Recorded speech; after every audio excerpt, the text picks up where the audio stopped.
Namaskaram, Sadhguru. Namaskar. I am Narita. I have a 1.5-year-old son and a teenage brother. I have seen my teenage brother getting affected by the social media craze.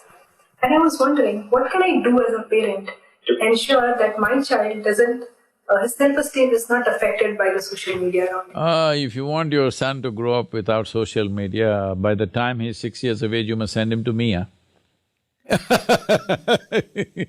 I'm bringing up a lot of children with a different sense of life and great enthusiasm for life without being involved in those kind of things. But anyway, social media need not be all negative.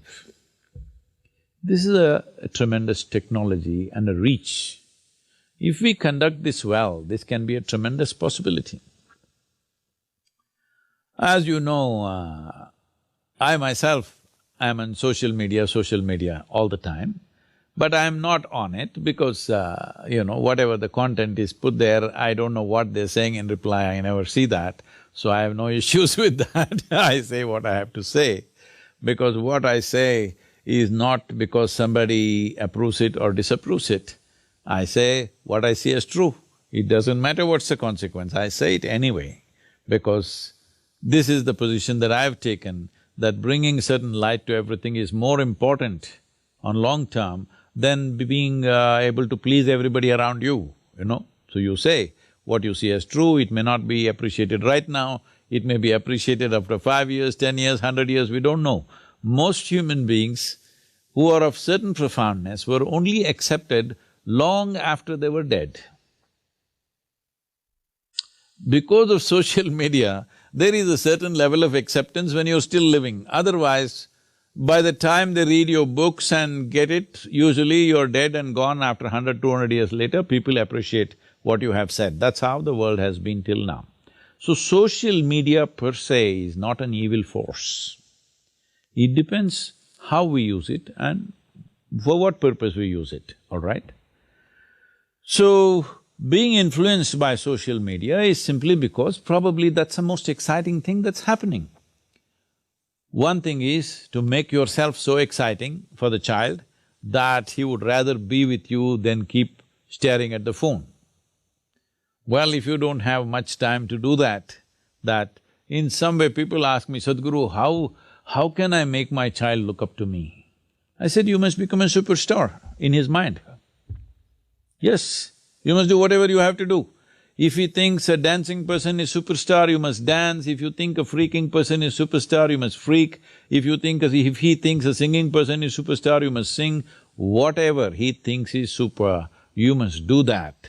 Very important, because that's the responsibility of bearing or bringing a new life into the world.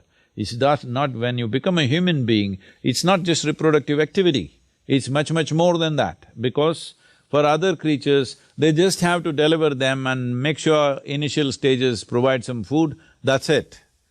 Donkey becomes a donkey, horse becomes a horse, tiger becomes a tiger, everything becomes what it has to become irrespective of upbringing. But a human being has come unformed in many ways. And that is the beauty of a human being, that we can consciously make this being in a certain way. It is not all fixed. By birth, everything is not fixed, only a few parameters are fixed. Rest is all open to nurture, rest is all open to influence. Because of this, giving birth to a human being is a much, much bigger responsibility than that of a tiger or an elephant or any other thing. Some of them are endangered, so that is a big responsibility, but otherwise, it is a much bigger responsibility to deliver a human child because it doesn't come ready-made. Having said that, one simple thing, I know you want some practical solution, you're a business person.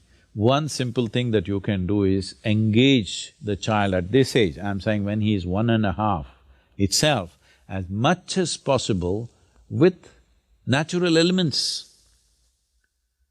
Instead of, taking them to cinema or shopping mall or this or that and turning on the television, take them for a walk in the forest. You don't know where a forest is, you're living in a city. Okay, get him a grasshopper as a pet to start with. Then maybe he will graduate to a cobra, you don't know. But whatever, if he gets engaged with life, which which you can only do by responding. See, if you want to just get a pet parrot, like when I was 9 years of age, I caught a parrot and brought it as a pet. Do you know if you have to make a wild parrot a pet, how much attention and ingeniousness you need to please him? He's not an easy guy to please, I'm telling you. You have to please him, you have to observe what he likes, what he doesn't like, everything you have to manage for him. If you cannot maintain the ecosystem, he won't stay with you. So this is also good training for Svetab, for having good relationships. You can get a parrot. Definitely try that. Or better a snake or something, because it needs a lot of observation and involvement. If a child grows up with this involvement, instead of holidays, you taking them to some shopping place and this and that, well, everybody need not go to, Africa to see wildlife. I'm telling you, just outside your city, on a Sunday morning, if you go out, some open place which is not an agricultural land, something where there seems to be nothing, if you just walk there with your eyes open, there's an incredible amount of life and your child will be naturally interested in all these things. He is interested in a bug, he is interested in a grasshopper, he is interested in an earthworm. Have you seen this or no? A child is interested in all these things. You must get him involved with life, because that is the healthiest association you can make, because he is alive. He thrives best with involvement and engagement with life always. Right now, in a human society, is that not life? No, this has just become thought, emotion, prejudice, ideas, philosophies, ideologies, belief systems. This is what most human beings have become. The social media is full of that. No, he must engage with life. Once there is a certain contact and an involvement with life, believe me, nothing else entertains you as much as engagement with life.